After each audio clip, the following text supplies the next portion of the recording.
So here we are in Glasgow. Yep. This is Calum. Hello. Yeah, so our group is called Glasgow Community Energy. We're a voluntary organisation and we want to put on community-owned energy for different groups around Glasgow. We're going to a school where we put some solar panels on the roof. So we've got panels on all four sides all the way around. There's quite a lot up there and I'm quite excited about this. How many have you got? There's 50 kilowatts worth, so it's probably a couple hundred, 100 or so, a couple hundred. Yeah. What we've got here is the energy that we're producing is being used right where it's being generated, and that's the most efficient use of it. Oh, this? Okay. We've come from about 5 years of work so far. We're looking at how can we provide funding and finance and community benefit for the areas in which we work. So here right now we're on a school in the northeast of Glasgow, an area called Greater Easterhouse, which is one of the more deprived parts of the city. We really want to see this as a vehicle for transforming this community and providing funding for the people who live here and work here. My name's Stuart Kerr. I'm the Deputy Head at Ashton Secondary School. We're a school of 110 pupils with additional support needs, and we're here to educate them from ages 12 to 18. Can you tell me a bit about the Community Energy project? We're hosting it really, however Calum and his team have been the drivers on this from the start. We've just given him the roof space which we had. We've got an ideal school with a lot of flat space here which he could put his panels on. He came in, consulted with us, asked us if it was possible. We said yes, the council said yes, and off he came with his team. It's a win-win situation here. We use a lot of electricity and these 50 kilowatt system produces a lot. So during the course of the day, I wouldn't say it's free electricity, but we're getting a lot of it free and we're still using some from the grid, but it makes us feel a lot better anyway as a school that we know we're putting something back and we're not using as much electricity from the grid. It was unbelievable how many people were receptive to the idea of owning a share in a local community energy project. We raised £30,000 in a couple of weeks and most of those people live and work in the city. So there's an appetite and a desire to support these kinds of projects, and the way in which the structure is done and the democratic nature of it is really, I guess, attractive to people. Now that we've done our project, we now have over 180 members. So those are people who've invested their money in our project and they invested their time in our project, and they become members, they get rights to vote, they can become directors, and they can direct future projects as well. Can we scale up these types of projects Yeah. in order to make a much more significant impact on the overall energy needs of Britain? Can we resolve that with community-owned renewables? So we're part of a much bigger network. So our community energy organisation is small, but there's 30 that we're part of in the UK, and there's more than that around different parts of the UK. And then they're part of a bigger one, which is a European-wide community energy kind of group.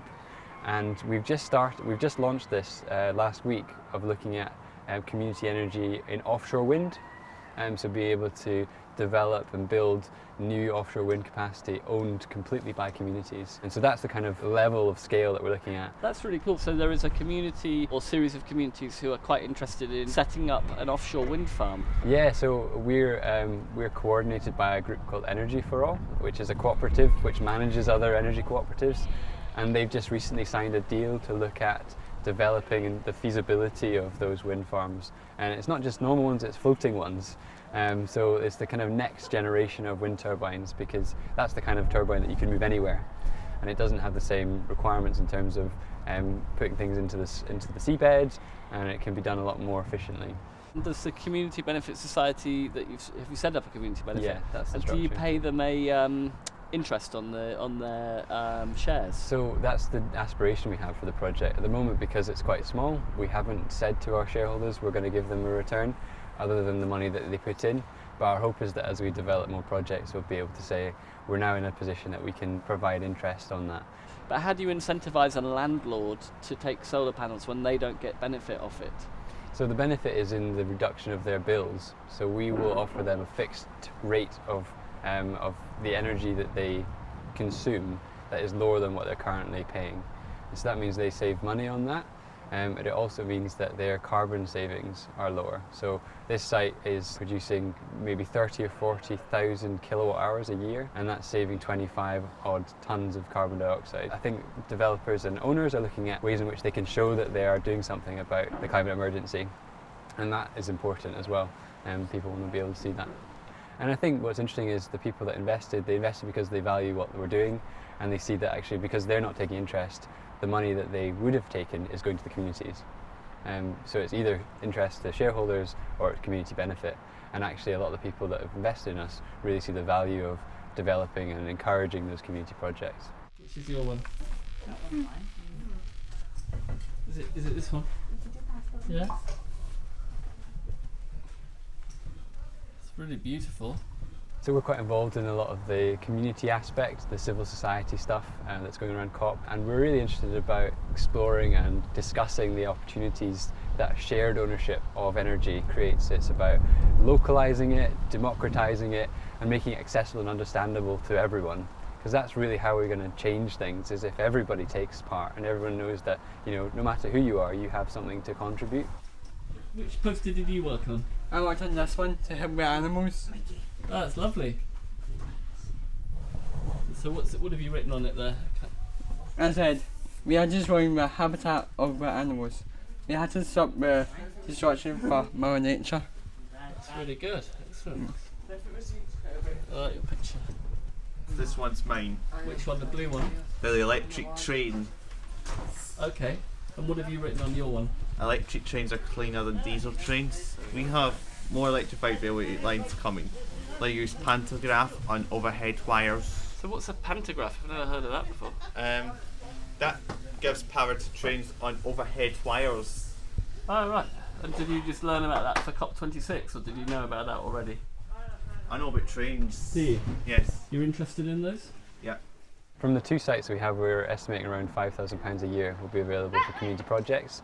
So we want to work initially with organisations around the sites, garden projects and community spaces, growing projects, anything that's around environment or activism or community activities we're interested in supporting. What do you think of the solar panels up there? Happy about them? Yes. We think it's a great idea. We're looking for lots of ways to be helping the planet and save the environment, and ways that we can produce energy and use it for ourselves. We are hoping to have someone come in and work with us, tell us a bit more about how much energy we're producing, how much of that energy we use, how much of that energy we save, then that maybe could make us some money as well, that would help us buy some things for the school. So it'll be interesting. Yeah. Are we looking forward to it? Yeah. Yes. Yeah. Yeah. Glad to hear that. Oh, great. My perspective is that when we involve people and we take the time to actually think about how do people participate in the energy transformation, the climate crisis, that is how transformation happens and the systemic changes come through. Everyone has a part to play, and it's all about us thinking about better ways in which we can communicate that to people.